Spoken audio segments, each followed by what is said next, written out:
Meeting to order. Please stand for the pledge. I pledge allegiance to the flag of the United States of America and to the republic for which it stands, one nation, under God, indivisible, with liberty and justice for all. Roll call, Trish. Mrs. Brew? Here.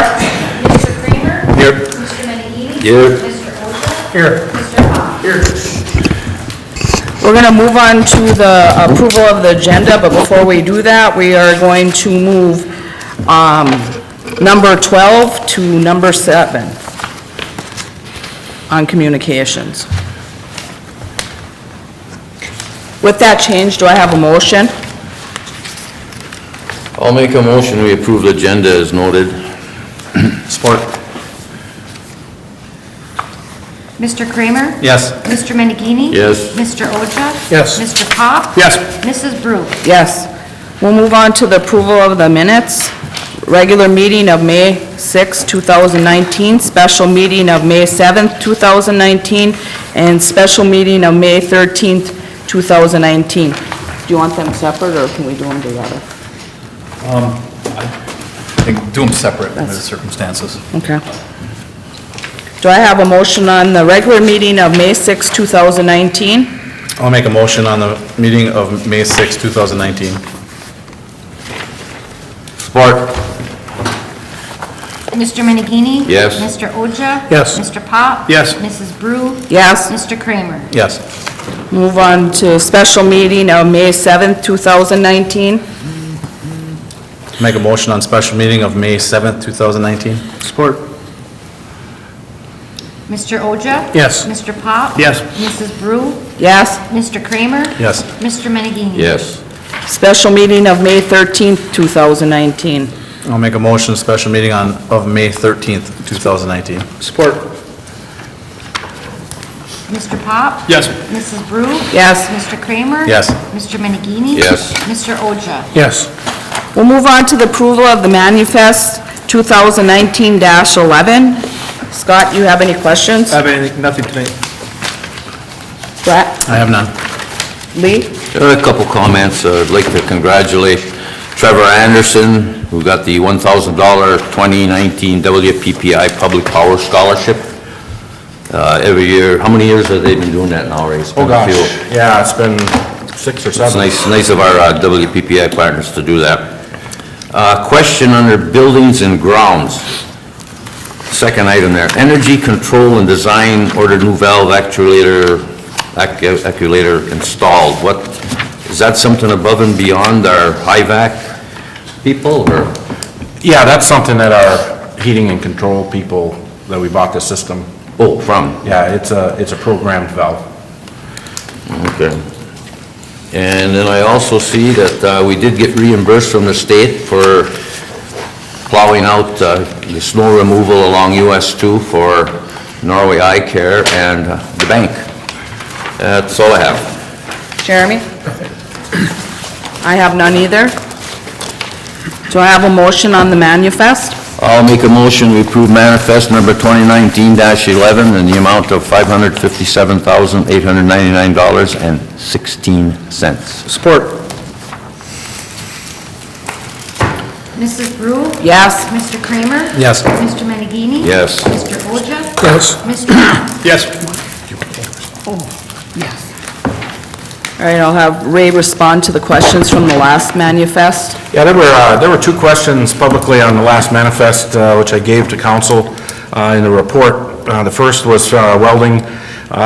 There were 2 items on the agenda or on the manifest. The one in question is for $212. That one was a screen that we had built for the catch the rags that come in. It's kind of a pre-screening at our grit removal, and because of an unusual situation we have in the system with the 48-inch line, actually it's a 72-inch line that's down. There's like a 2-block section, 1 to 2 block section that we get slugs of rags that come through there on heavy rain, which overtakes the normal design of that basket. So we added an extension to that. So that was that. And then the other was shipping question for $168. That was a spectral analyzer that we had to ship back and get serviced. So we shipped that back. It also has insurance on it. That's probably why it's a little higher on the shipping charge. Okay. Anyone wishing to address the council on an agenda item shall do so now at the podium. State your name and address for the record.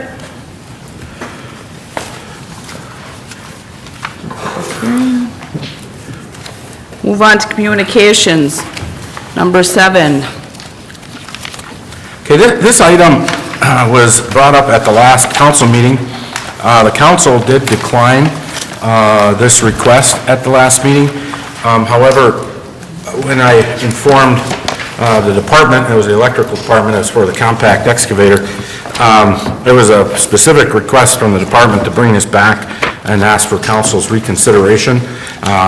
Again, the mini excavator at that meeting, there was questions as to why we need to have an additional excavator. At that time, we really didn't have the answers. We do have a large excavator, and people see it out at Marion Park. The current trencher unit that we have for underground service has a little bucket on it that's used in the trenching process. But the new trencher has a reel attachment that we replace the bucket with a reel attachment, and that's a safety issue too. As you're trenching, you want to be able to spool the wire as we go, and in our current activity, we have to have a separate trailer come with, and it's quite an operation, but we do need a small bucket in order to start and terminate all the underground activities. We've been looking at that other excavator as well. Some questions came up as to how much operation we get. I tried getting a hold of the department to find out, not the electric, but the DPW, to find out how many hours are on that piece of equipment, and I could not get a hold of those guys. But I do know that we don't really have that many hours on it. I believe we bought that piece of equipment in '95 for a specific project, and we don't even have a trailer-to-trailer. We actually contract local contractor to come in and trailers move it for us, because we just don't have a trailer, that piece of equipment. It makes more sense for us to have a small unit that we can handle ourselves, whether it's for water projects, for park projects. It just makes more sense. I did ask Tim to come to the meeting tonight, and Tim, you can why don't you give a brief confirmation explanation as to your request. I think you pretty much summed it up. I mean, with the new trencher we got the reel carrier on the front, and we really have no way of digging without a mini excavator, and the mini excavator's really nice to have around, get in between houses and stuff. It's nice and small and doesn't rip up the yards like a big backhoe or excavator would.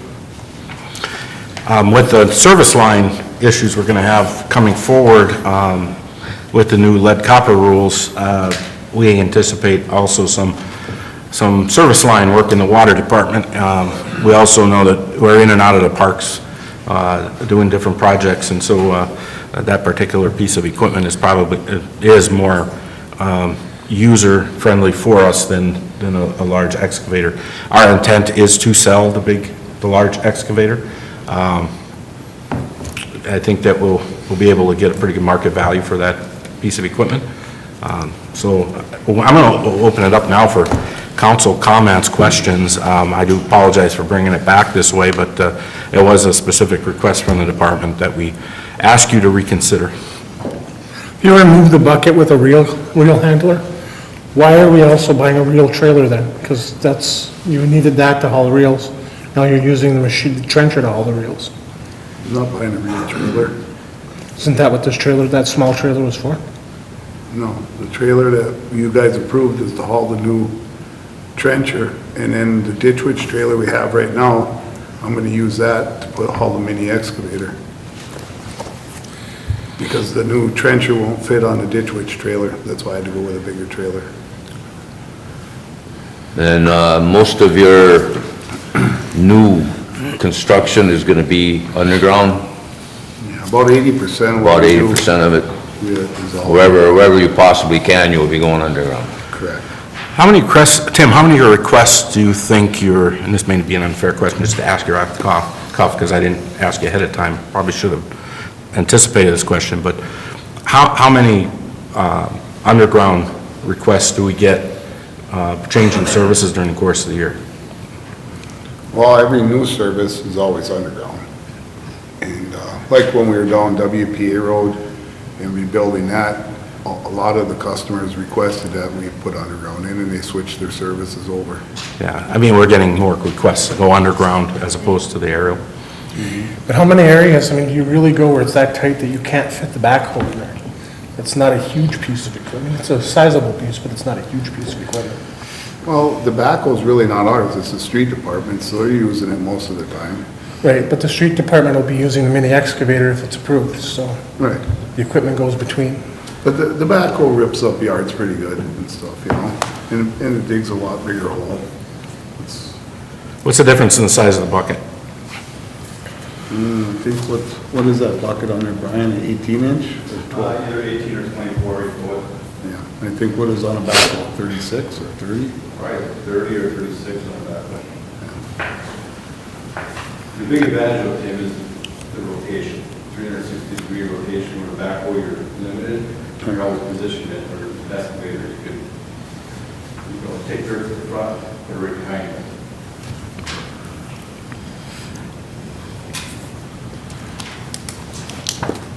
Well, we do have a lot of new construction planned. But I'm still kind of hesitant to spend any more money, even though it was budgeted.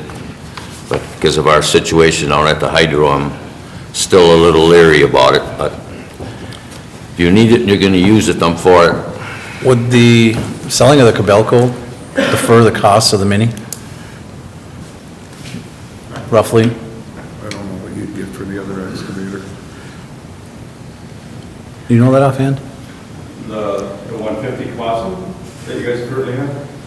Correct. The Yeah, one that's- Komatsu, I'm sorry, yes. What is that, 90? 94. 94. It's a 94. 94. It covered most of it.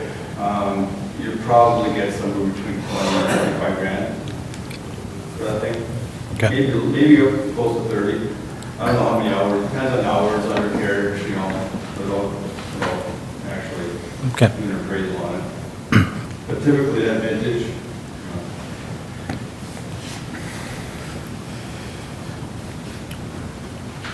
Any other questions? No?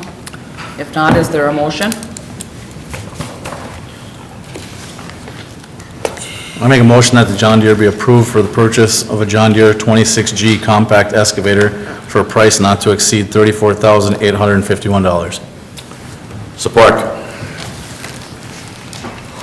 Mr. Kramer? Yes. Mr. Menegini? Yes. Mr. Oja? No, Mr. Pop? Yes. Mrs. Brew? Yes. We'll move on to number 8, ordinance number 432, Norway Area Zoning Ordinance Amendment. Mr. Anderson. Okay, this is a global ordinance amendment. Planning Commission has been working on this amendment for 8 months or so. On a global amendment, we go from one front to back. We take staff comments based on some issues that we receive during the course of the year for any problem areas. Repetitive variations is one area. I know the ZBA has sent back a couple of issues for us to implement in this revision, and we made those changes in the ordinance revision. There's a few setback changes. We've had some issues with sheds and setbacks, fences, setbacks on property lines. So we addressed those. Height of accessory structure, that was one that we pointed out early on, where we had a lot of variations. People are going to 16-foot high instead of 14-foot high garages. So we addressed that. And then there were a number of clerical type amendments that we're requesting. We went through, we held a public hearing, first of the month, at the Planning Commission, which satisfies our public hearing requirement for both the city and the township. The township brought this to their meeting on May 13th and approved the revision or the amendment. So it's council's prerogative right now to review the zoning and hopefully approve. At the public hearing that they had, Ray, did anybody show up? We had one resident showed up and added her comments, I think in support. She had been coming for quite a few of the meetings, so it really wasn't a global question. There were a couple things that she helped us on, and we appreciated her help. But outside of that, no, there was no other. Well, I know of all the committees we have, that's the most frustrating one and very, very time-consuming. And I know these people spent many, many hours on it, and I was on there for a while, and I got out. Oh, you got paroled or what? Yeah. So, I mean, I'm all for whatever they want. If that's what their recommendation is, I'll follow along with them. I'd like to thank the zoning committee too for putting all the time and hard work into this. I know it's time consuming, and just so they know the council does appreciate the time and effort they put into this. Hey, Grant, is this kind of generic repeal language going to be sufficient? Because it's just, all ordinance or portions thereof which are in conflict with this ordinance are hereby repealed. Is it truly generic as that, or should we be stating the ordinance that's being repealed? We're redoing all of them. I was looking at the actual ordinances themselves. I saw, I was going to ask City Manager Anderson about potential reference to it, using two different dates. I think if we just, it references ordinance number 432 and it references all of it.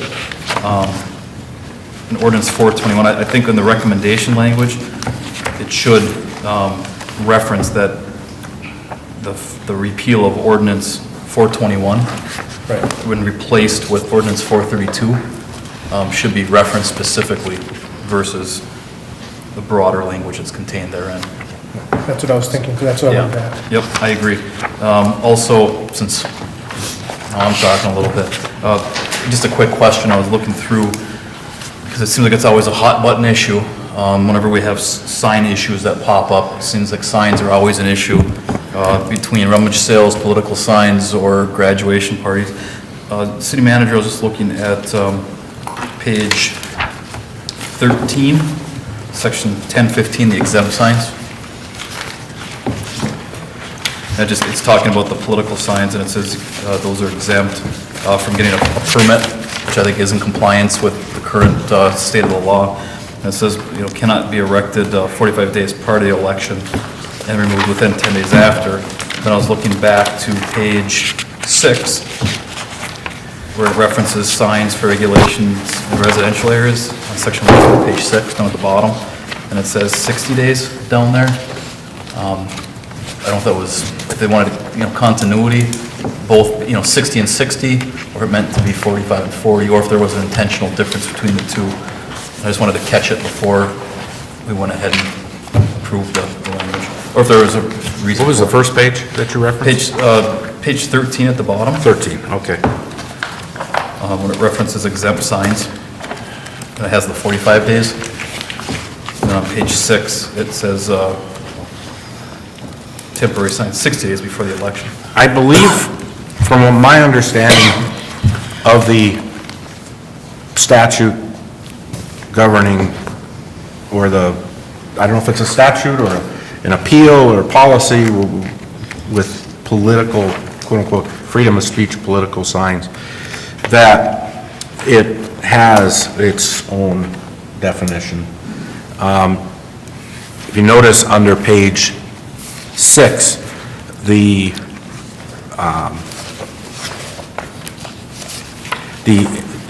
intent of that language, one temporary sign, and so on and so forth, it does say election day, 60 days prior to an election date, until 10 days after. Probably should be consistent with 45. I think I took that language from another ordinance that I was looking for language to deal with this. Well, also what I'm trying to maybe look at the intention. The section 1004 on page 6 is as to private residential areas, my home, your home, et cetera, referencing the 60, and then the exempt signs, I think maybe is referring to the public property. Yes. More so. More so? Yeah, maybe And so that's- it narrows it down to the 40, if you want to put it on public property, it's 45 days, but it's In residential private, areas. it's 60. I was just pointing that out just because it's something, if it's not the continuity or continuous, sometimes it just creates more problems. But if it's the zoning, if it's the planning commission's intention to do that, I respect their work, and they put a ton of time into this and put a lot of thought into it as well. I just thought I'd ask, and I just noticed the difference in times. And This is language that was taken from other examples dealing with this issue, so I assume it probably went through the same legal scrutiny.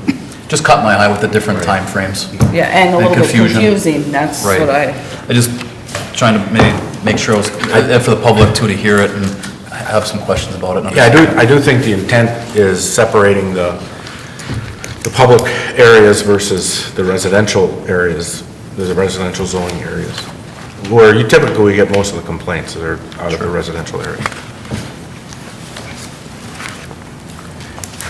so their intent is to make it 15 days less? No, I think their intent was to leave it as it's written. I mean, we went through that. Okay. But I'm just trying to respond maybe to where Attorney Carlson was going with the question.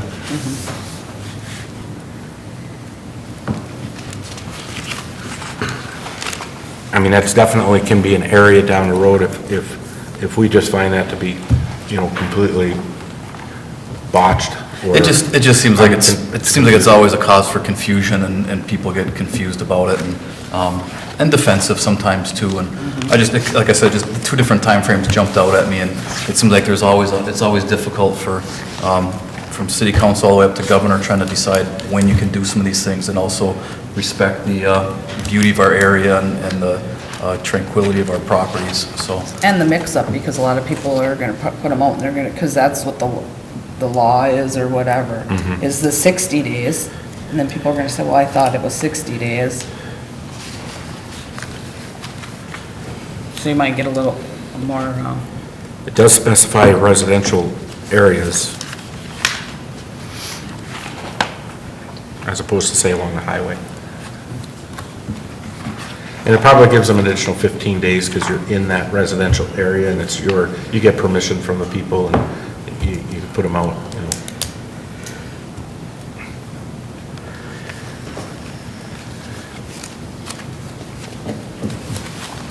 so for the 45 days is for the highways?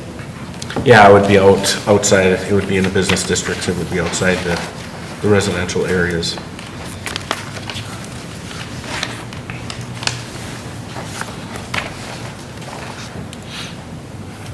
I think it should be the same, but I wasn't there to work on it, so.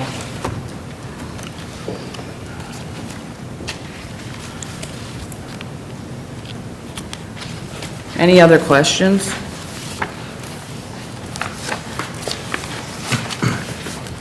If not, do we have a motion? I'll make a motion that ordinance 432 be approved, but with the change of the referencing of ordinance 421 as being repealed.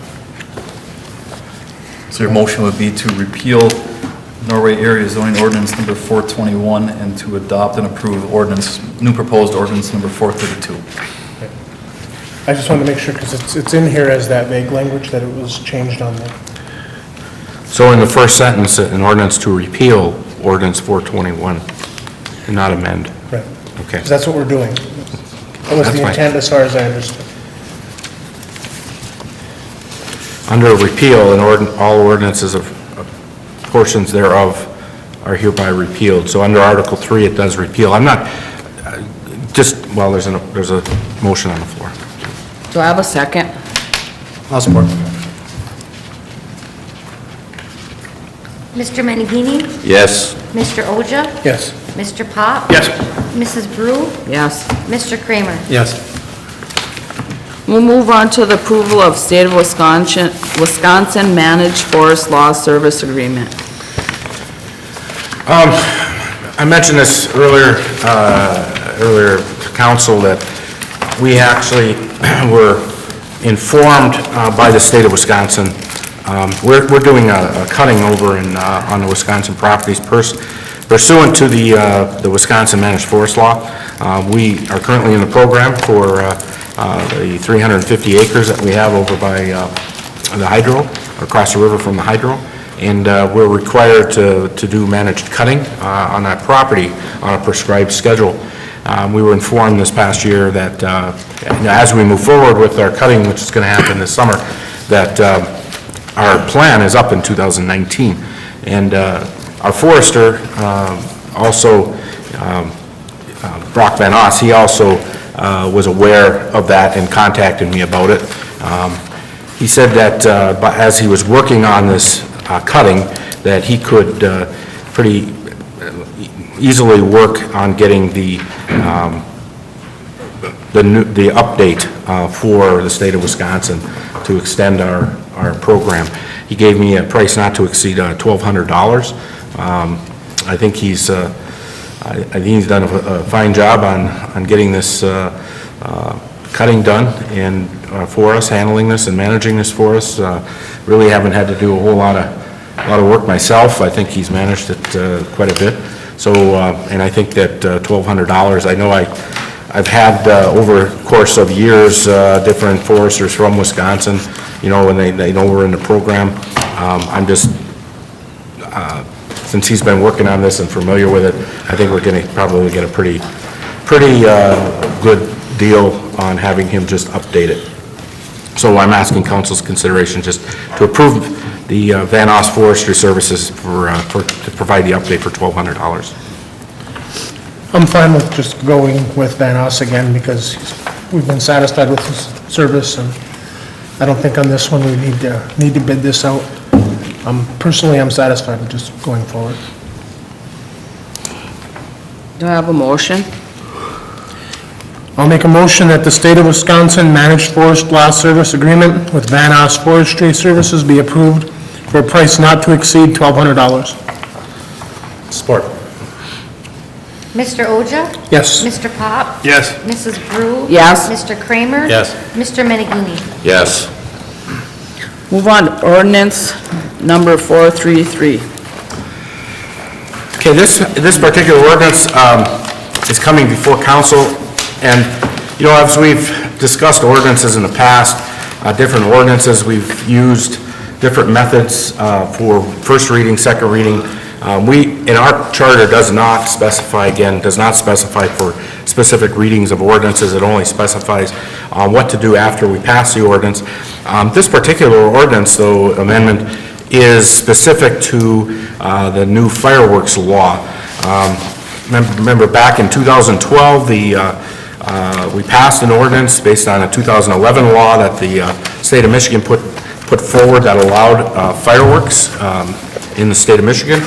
And so we put together an ordinance at that time, ordinance 399, that reflected the rules and regulations of specifically the state ordinance.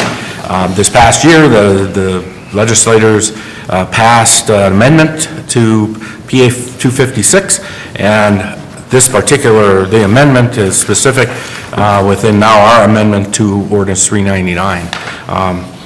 The amendment is stated is that they basically changed the dates that are allowed for, dates and times allowed for fireworks. The new dates are December 31st until 1 a.m. on January 1st, the Saturday and Sunday immediately preceding Memorial Day until 11:45 p.m. on each of those days, June 29th to July 4th until 11:45 p.m., July 5th, if that date is a Friday or Saturday, until 11:45 p.m., the Saturday and Sunday immediately preceding Labor Day until 11:45 p.m. on each of those days. The dates were modified based on complaints around the state on the times that The fireworks are being extended or expended, and I think that these dates and times reflect some of those complaints. We're also added, and I handed that out, additional language pursuant to Public Act 256 of 11, the penalty of violating this ordinance shall be a civil fine of $1,000 for each violation of the ordinance and no other fine or sanction. A remittance of $500 of the fine collected under this ordinance shall go to the City of Norway Police Department. So it specifically states under the state law that it's a $1,000 fine, and of that $1,000, $500 goes to the city. That's new. There was no language in the previous ordinance, I believe, or previous state law that provided for any remittance back to the enforcing agency. So because this is a pretty straightforward ordinance, it's an ordinance to follow the state law regarding fireworks.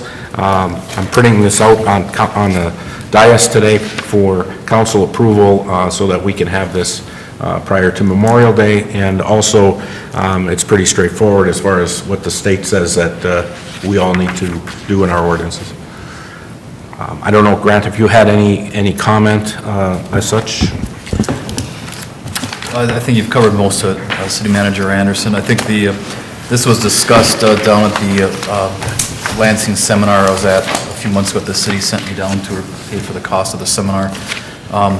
The intention for the lawmakers was to both give a little more leeway as far as the timing of it, but also tighten it up. There's been a lot of complaints that the fireworks have kind of gotten out of control and gone beyond what the intent of the legislature was to celebrate certain holidays. So they did beef up both the fine, the sanction itself, and also specifically put in there some language that part of that fine specifically goes back to the agencies that are enforcing and having to deal with some of these issues. So this seemed to be very much a across the state issue from what I heard and what Mr. Anderson and I heard when we were at that conference. And they took action to address this, and this, I think, has been universally adopted by most of the municipalities across the state. What's going to happen to places that celebrate on the weekends? You know, like we always have our 4th of July parade on the 4th of July, but other places, you know, or say we had changed ours to the weekend, is that going to affect them? Well, the way the language reads is June 29th until July 4th, so it expands it out a little bit on that regard.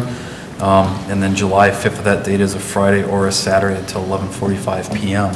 If you have it, I suppose, outside of those parameters, that could be an issue. Couldn't though a municipality, if they chose to add another date, they can't restrict it more than this, but could they allow them on another date?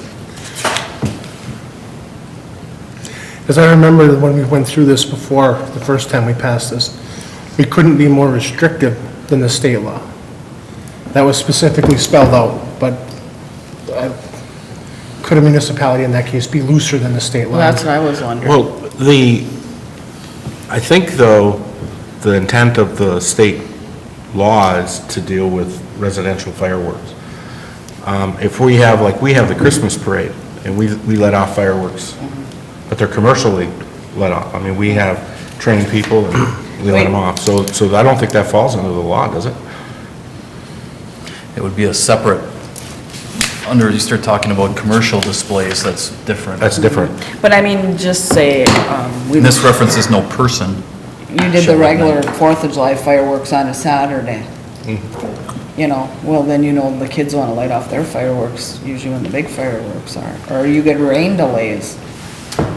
Just wondering. The Christmas one pulls up a bigger issue because this past year we had it on December 20th, or around there, and this says December 31st. And that's a commercial firework, so Yep. it doesn't fall within this law. As far as like the holiday with residential fireworks, I mean, they're okay on the 4th and the 5th. So I don't think that there'll be an issue. I'm not thinking there should be an issue. You don't see any issue, Mr. President? There's always unintended issues that can arise when you start looking at ordinances and state laws. You know, but if the city has their 4th of July parade a week before, and it's outside of those outside of those dates, no person shall light off the fireworks outside of the dates in which we specified. The 29th until basically July 5th of that day is a Friday or Saturday. So if we had our parade outside that range and individuals or people were lighting off fireworks, it could cause issues Well, with but this ordinance. then couldn't we also do like we do with the sign ordinance now? For yards rummage sale weekend? Do a Suspend special it for the thing just to weekend. suspend it? If something like that were to happen, just suspend it for that time and then on that particular year.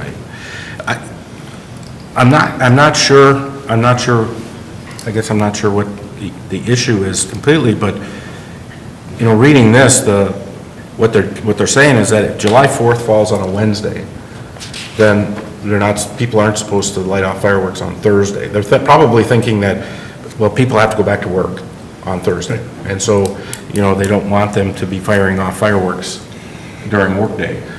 If the 5th, with day after 4th of July, is on a Friday or Saturday, they're probably thinking, well, that's extended into the weekend, so we'll give them the extra time after the holiday. It looks, the Saturday and Sunday preceding Memorial Day, they're allowing that weekend for people to shoot fireworks, because it's a weekend, so they're probably thinking, well, you know, they're trying to stay away from the fireworks being let off during, you know, somebody's trying to sleep, they have to go to work the next day, you know, so they want them to, they should But have that. if what I'm thinking of is we could, if it fell, if you're using the example of the 4th was a Wednesday, we could do a thing that you're saying, okay, we're suspending the ordinance on Saturday.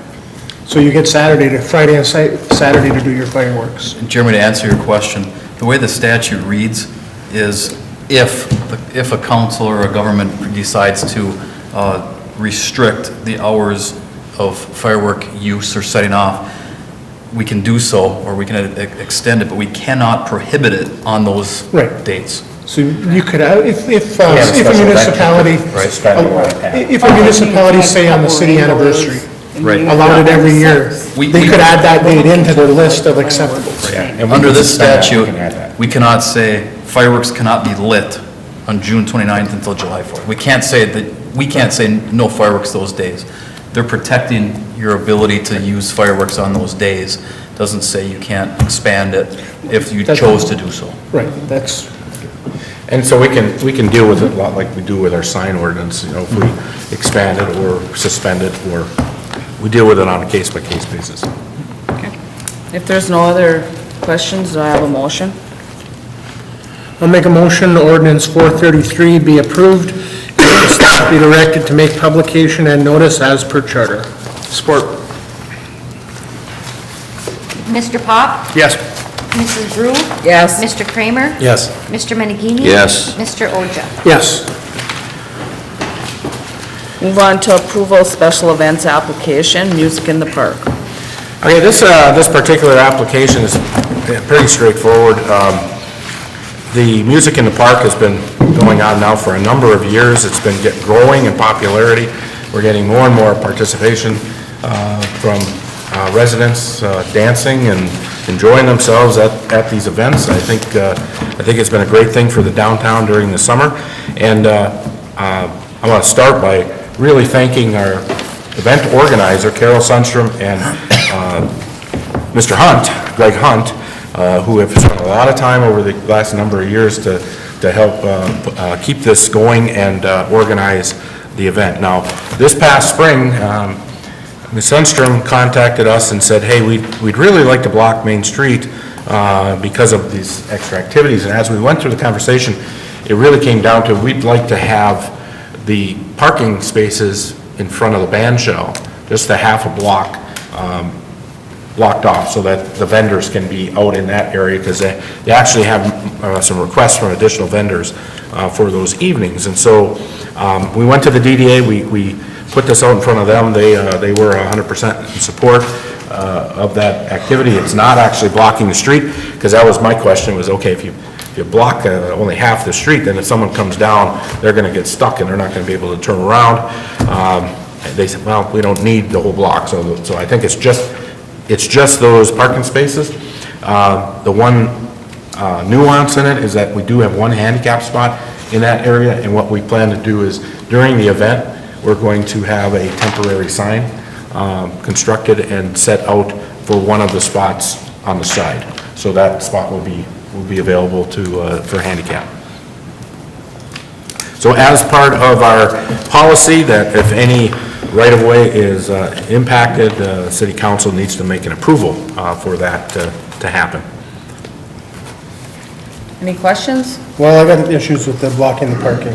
Okay? There's primarily one, the handicap one, like you already brought up. If you're gonna be putting a temporary sign, you're also gonna be changing the curb in that area to allow access up onto the sidewalk from that spot, because you'd have to put another curb cut in. So right now, you couldn't, if you put it anywhere, you couldn't access the sidewalk from that spot without going back into the road, like you Yeah. can with the current. We weren't typically thinking of somebody actually exiting the car, because a lot of people sit in their vehicle and Right. watch, and so we wanted to make that access available. We still have the parking or the handicap. I believe we have another one over on this end. Don't we? We have another one on this side of the block? I don't believe so. We don't? Okay. The other issue is that there are a lot of people who do like to go down there and either stay in their car because they want to, or because they have to for mobility issues. You're now reducing where they can park, so they're not gonna be able to go there in their residence. Public money is going into this, now you're restricting public access for vendors. I don't think that's a good idea. I don't approve of that. Well, one clarification. I mean, this has not been run on public money for the last number of years. I mean, when we started with grant for about 3 years, first 3 years. After that, this is strictly run on donation. Okay, then I You know, was wrong, I that's- was wrong about that. Yeah, I that's still- just so that, I I still mean- don't like the restricting of public access to that right in front, where people would want to be closer to here, be easier to hear. But I was wrong about the public money. I thought we still put money into that program. The DDA does make a contribution, so that is public money from the people in their district. So it's kind of Okay. it's a combination, so they're not 100%. But the committee that does this is recommending this? Yes. Yes, they're recommending it, and one of the reasons they're recommending it is because when we put the vendors on the side, in the side area, their feeling is that the people are not getting up and utilizing them during the show because they're afraid of having that activity on the side, whereas if they're standing behind, it might get used more. That was just their idea. They'd be more centrally located. Yeah.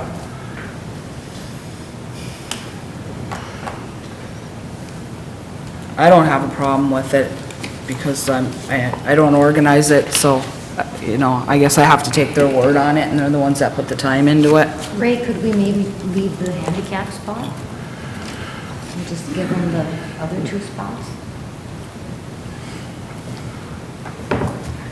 Yeah, I mean, we can do whatever is suggested by the council. Was there 5 spots there? or 3.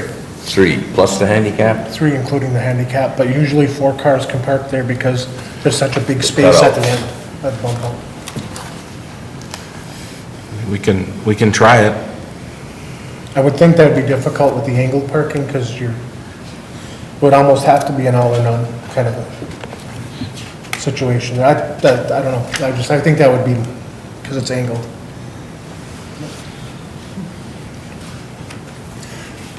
That's just my thought. Well, my thought would be block off the whole street, period.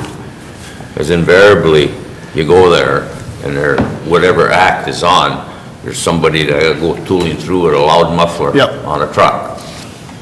Or a It's very, very distracting. When there's somebody there, it's busy. It's a busy spot to be, going through with a vehicle. Yeah. they're getting People crossing both sides. Yeah. They're getting large crowds now. Yeah, oh, well, And some a lot of of it them- depends on the weather. Depends on the weather.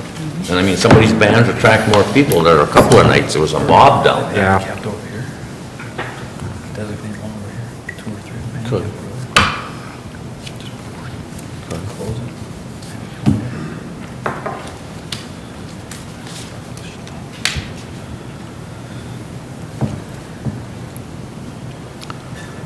And I don't know how many vendors they come, so like he said, it's probably all or nothing, because they must know what room, and I want more vendors to come in, that'll even bring more people to come if they can sit there and get, more food or whatever. Yeah, they're not gonna have multiple vendors of the same kind, so I think the hot dog cart was one that was gonna come down. Of course, the music boosters, they'll have their booth. I assume they'll have their booth again, with ice cream and then I think, yeah, and I think the popcorn, and so there might only be a couple more, but they just thought with there's cart and stuff, that would be a good spot for it.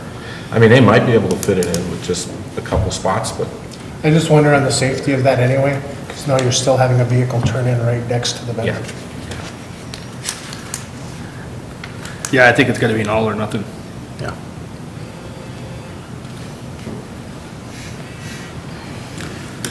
So, it's your pleasure as to, Do I have a motion? I'll make a motion that the application be approved. Support. Mr. Brew, Mrs. Brew? Yes. Mr. Kramer? Yes. Mr. Menegini? Yes. Mr. Oja? No, Mr. Pop? Yes.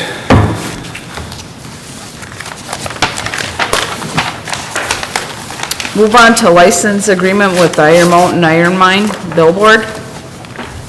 Mr. Anderson? yeah, we have a request, we have a license agreement currently with the Iron Mountain Iron Mine for a sign that's on city property. It's something we dealt with a number of years ago. And they came in this year and would like to replace that sign with a standard billboard as an 8x24.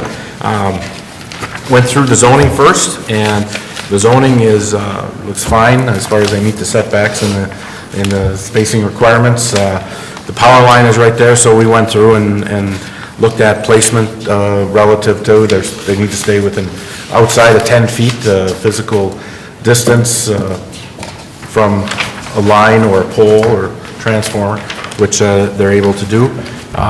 So now the question is there are actually two locations that they're proposing. The preferred location is to actually come westbound to be in front of the power lines, which there's a sketch showing both the sign and the location. If that is not a good location, they could use the current location. But remember now, the current sign is only 5 foot by 6 foot. It's a small sign. So these are new ones, not, This would be, they're gonna take down the 5x6 sign and put that in its place. But if you look at the map, the sign is currently located it's right on the property line, so they would have to go from the front of the current sign back the 24 feet. So that's probably one of the reasons. I mean, you guys, why don't you come up and you can, state your case. Come on up, Dean. Yeah, go ahead. However you want to do it. You're the petitioner. Norway, and just request for a billboard placement. In front of the power line, we have an area that would fit. I just talked to Chuck from Mountain Engineering, asked him if we had that billboard angled the way it is now, will it fit in the space meeting the city's requirements? And he said, yes, it will. So, because it has to have the property line, from your property line back, and the space that was working with was 25 feet. You have to have a 10-foot setback from the power line. So he said, yes, if it's angled, which it is, at about a 25-degree angle, it shortens your depth, gives you that 10-foot space, so that it's 24 feet below the angle. Are you following me? Okay. yeah. And then one other thing about that. Basically, that sign would be the same size as the two that are there going up The size that the ones that are there now, yes. going up by the city hall there, going up to the mountain. Yes, yes. One of those, not that size, no. It would just be a basic 8 foot high by 24 wide. Oh, 8 high, 24 wide. Yeah, Oh, currently I have 8 by 8. Is it 8 by 8? Extend the 8 by 8. It's 2 foot, 2 foot, 2 foot with 2 foot spacing. And then we have 8 foot, 3 banners, 3 8-foot banners.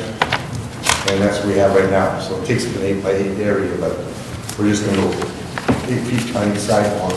We can currently put it where it's at, a better location in front of us, because if we go from the city property back, the power pole would shade shadow part of the sign. Billboard. You probably have to do some brushing too, because you gotta go back. Yes. Yeah, that sign is like right on the property line, the way that our property line goes Right. back, yeah. Right.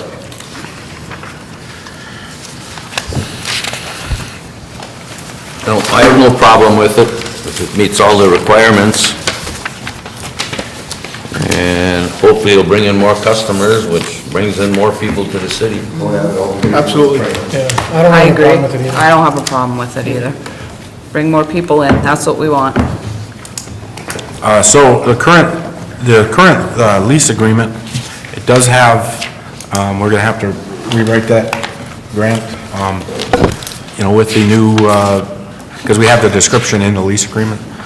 So we'll put the description in when we deal with location, if you're using Chuck up at Mountain, if we could get a good site map, then I can put that in with the, So you can use a plumb bob. that sounds good. Okay. Okay, the old school. Yeah. All right. So then, and then in paragraph 2, the current agreement is $600 a year, and they've been paying $50 a month for that. We're receiving the 4 months out of the years. Is that per sign or just for both of them? That's per sign, you know, so they're gonna remove, you're gonna remove the other sign, right? Correct. Yeah, so there'll still only be, there'll be one sign. We'll cover the other sign, just the better location was in front of the poles instead of behind the poles, because adding on at 8 feet, if you come around the corner, it'll put you, the poles, shade shadow in part of the sign. And we couldn't move forward, we couldn't move it further out, but then you're off the city property, then we're into state, which is a setback, but then we have to deal with both city and state. We've got to deal with the state. Yeah. But now, that's a, well, that's a consistent. So if the council's okay with leaving it at 600, or because of the size change, they want to deal with an increase? I'm good with leaving it. I'm good at leaving it. I am too. Okay? And primary location, primary request location. Got another thing? Okay, next question. Does council have anything to do with state with state signs they put out? Well, the issue is that the state had just put a sign in front of the iron mine, and I already had comments about it. They said, we came by your iron mine, and the first comment was, well, we're looking at John, we didn't realize there's a detour going on for US 8, so they put the big detour sign. And so the next question was, I didn't see the detour sign, I was looking at Big John, and some people looked at detour sign and didn't see Big John, so it's not good business for either one of us to have the sign right in front of Big John that says detour. And the next question was, well, I see you guys are opening your tours, or your tours are gonna start on the 28th of this. I said, no, the detour is starting on the 28th of June. We're opening on the 24th. And that's kind of far down. I'm surprised they went with that far down. Well, they have I said, a, well, the request would be to move it closer, but I didn't know the council had anything to do with that, so I'm going, No. wait a minute. No, If we you don't. take a ride down and you turn around and take a look, it's like, wait a minute, you're gonna look at the detour site or you look at Big John? I mean, it's bad for both the state and us. So, because you're gonna look at Big John and not see the detours for US 8, or you're gonna look at the detour sign and not, you know, vice versa, or you're gonna say, oh, mine opens up at the 28th for tours. No, it's detours. Could you send a request into Crystal Falls and see if they'll do it? I can talk to Crystal Falls, they follow a sign standard. I mean, We're setting those up, it's pretty detailed. I seen it. For how They far. put it up- I realize. And I wondered to Can we myself, send an first of all, email? why would they put it that far down? Yeah, I'm going like, wait a minute, the Highway 8 starts all the way up here by Crystal, but you know, I figured you'd come up the corner, that they came right around the corner, right where, anywhere further than the mine. Where it is, yeah. We don't really have any say, but we'll see if we can Right, get I didn't know Crystal who Falls. had to say, but I don't know who makes the request, but we're just talking about this, well, I'll address the board, maybe somebody knows who, because it's within the city, so hey, you know. Ray will try to- Better for the business of the Right. city, better for the business of the city of Iron Mine, better for the business of the state, better for the business of people being. Not driving by and say, well, so well, let's not People being in go. that field say your tours are starting May 28th, no, we're opening the 24th, don't lose 4 days. I wouldn't be too hopeful something will happen, because the state's they're gonna And, do their thing, Yeah. but we'll try. We'll see what we can do. Just tell the city of the truck, they can pull right ahead, no problem. All right, thank you. Thank you. Thank you.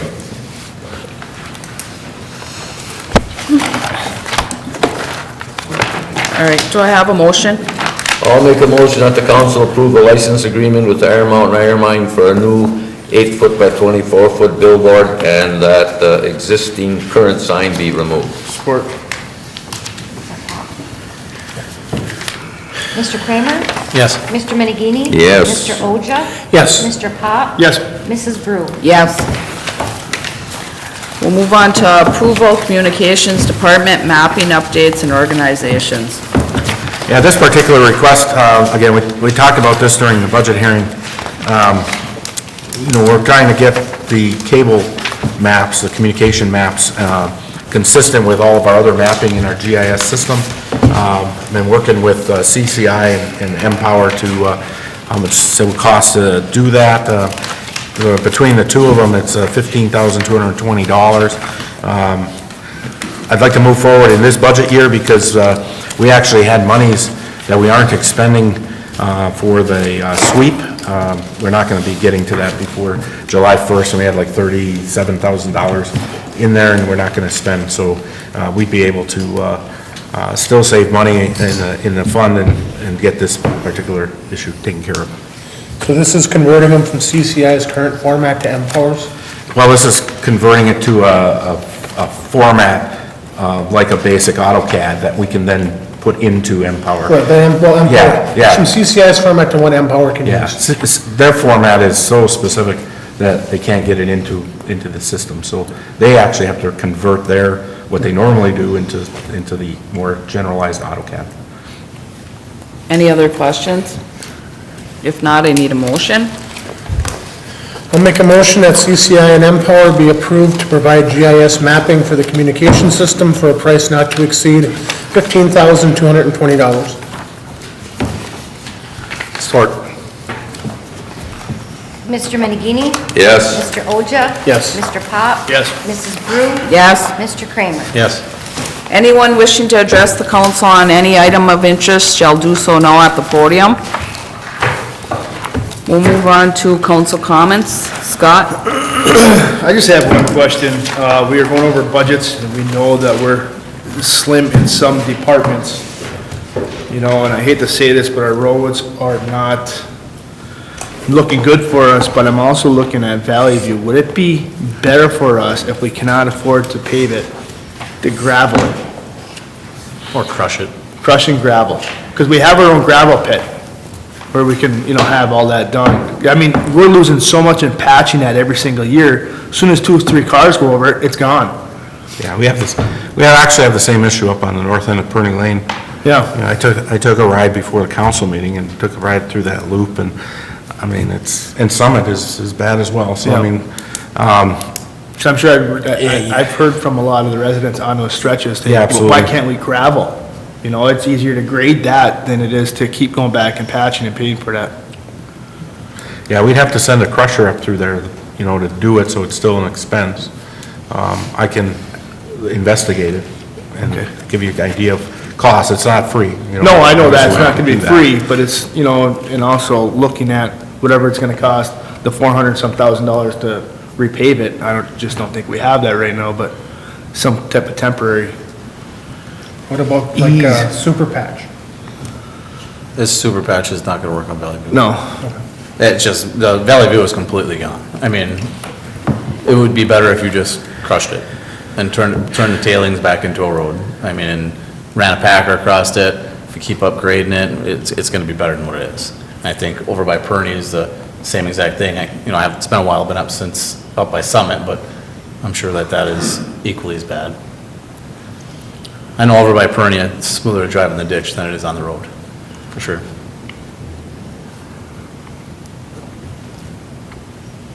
That's all I got.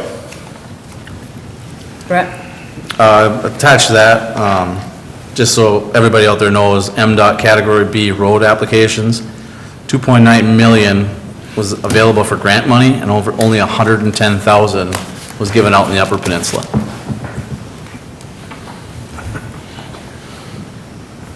That's all I have. Lee?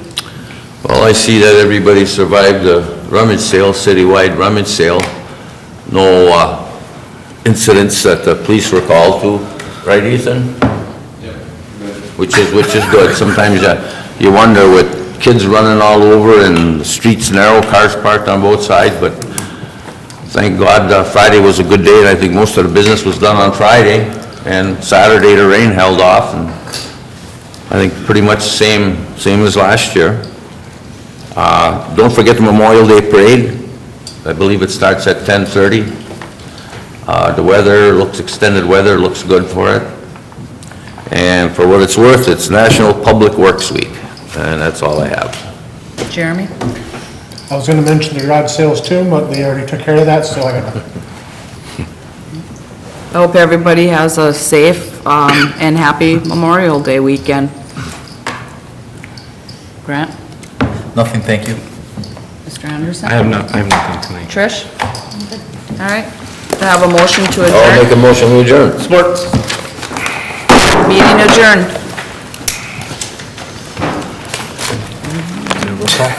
Roll call. Mrs. Brew? Yes. Mr. Kramer? Yes. Mr. Benigini? Yes. Mr. Oja? Yes. Mr. Pop? Yes. I'm so used to the school board.